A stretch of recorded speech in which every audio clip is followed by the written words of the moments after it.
I'm Elena Botkin-Levy. And I'm David Hunt. With NewsWrap, a summary of some of the news in or affecting LGBTQ communities around the world for the week ending August 20th, 2022. The name was no game to the hosts of WorldPride 2025, so the event is now canceled. The southern Taiwanese city of Kaohsiung partnered with pride groups in Taipei and a few other cities to submit the winning bid for what they called WorldPride Taiwan. Plans were in motion until August 12th when the licensing group EuroPride insisted that it be renamed WorldPride Kaohsiung. It's assumed by the Taiwanese government that EuroPride chose to avoid conflict with mainland China. It considers Taiwan to be part of its territory and bristles at any suggestion of its independence. In Taiwan, EuroPride's decision was considered an insult. A statement from the Foreign Ministry noted that WorldPride Taiwan would have been the first such event in the region.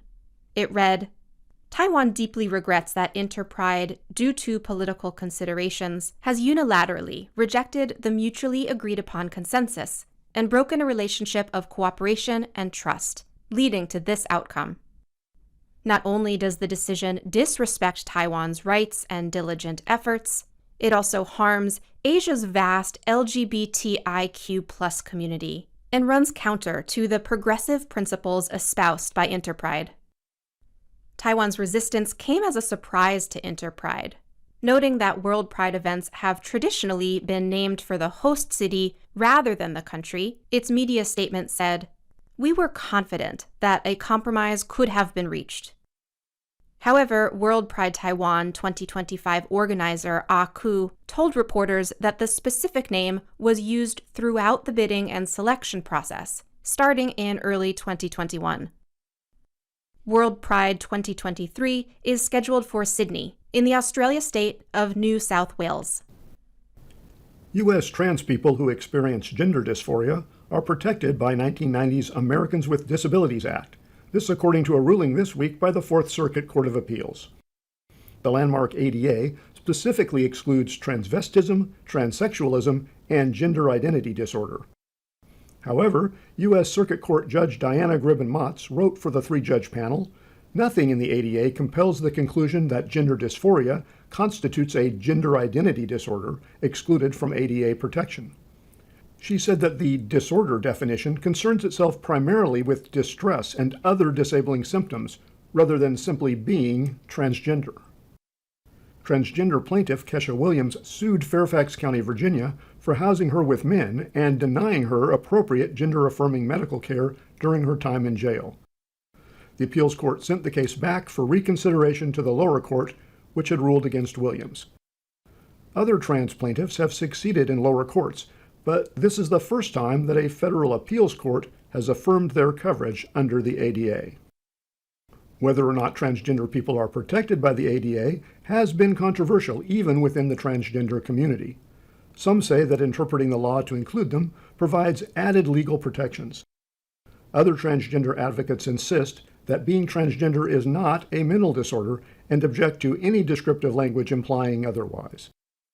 Staff Attorney Joshua Block of the ACLU's LGBTQ and HIV project was one who applauded the appeals court's reasoning. He said, "Transgender people are denied a multitude of reasonable rights and accommodations, particularly while incarcerated, and the ruling is a step forward for their fairness and equality." Boston Children's Hospital employees are being warned about escalating social media attacks against its pediatric transgender healthcare programs. Far-right transphobe Chaya Raichek's popular Libs of TikTok is posting false claims that the hospital performs genital surgeries on people under the age of 18. Raichek also regularly calls those who offer support to queer youth groomers. Other right-wing media influencers with millions of followers are adding to the hysteria.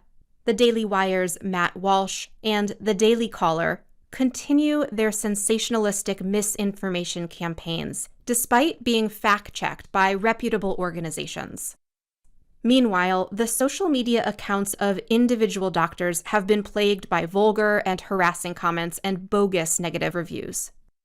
The hospital's public relations office sent an email to staff members citing this increase of threatening and aggressive phone calls and emails condemning our treatment of transgender patients.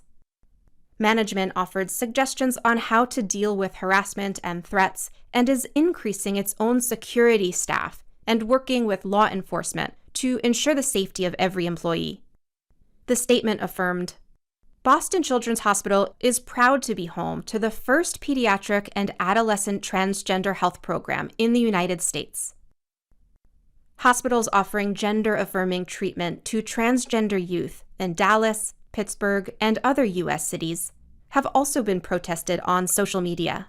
Some have been picketed for their compassionate care. National Football League defensive end Carl Nassib no doubt will say gay when he returns to play with the Buccaneers in Tampa Bay, Florida. Nassib famously came out with a video on social media last year, the first active professional player to do so. The 29-year-old Nassib played 2 seasons with the Bucs before he joined the Las Vegas Raiders in 2020. He became a free agent after 2 seasons there and signed a 1-year deal with the Bucs this week. He started his career with the Cleveland Browns in 2016. Nassib rotated with other starters on the defensive line in Las Vegas. He's expected to play a similar role in Tampa Bay, where he'll join marquee quarterback Tom Brady. Brady's former New England Patriots teammate, Ryan O'Callahan, came out after retiring in 2017.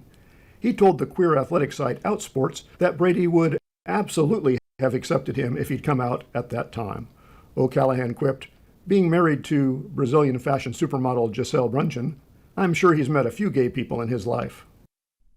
U.S. Women's National Basketball Association All-Star Brittany Griner's Russian lawyers have filed an appeal in her drug possession case.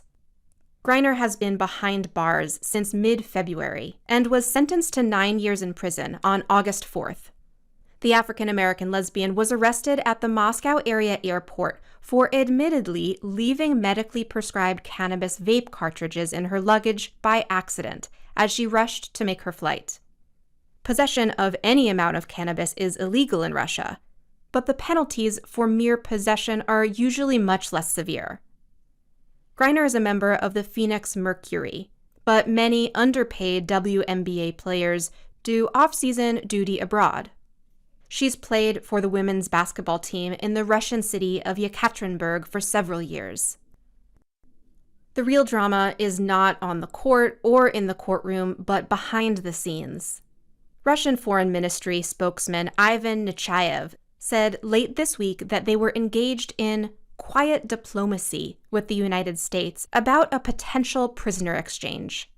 Griner would be traded for notorious Russian arms dealer Viktor Bout, along with former Marine Paul Whelan. Whelan has been in a Russian jail since 2020 on what U.S. officials call trumped-up espionage charges. Bout is known as the Merchant of Death. He's serving 25 years in federal prison for selling weapons to terrorists intent on killing U.S. citizens. There are serious concerns that Russia will drag out the process and demand a second convicted Russian in any potential prisoner swap. Finally,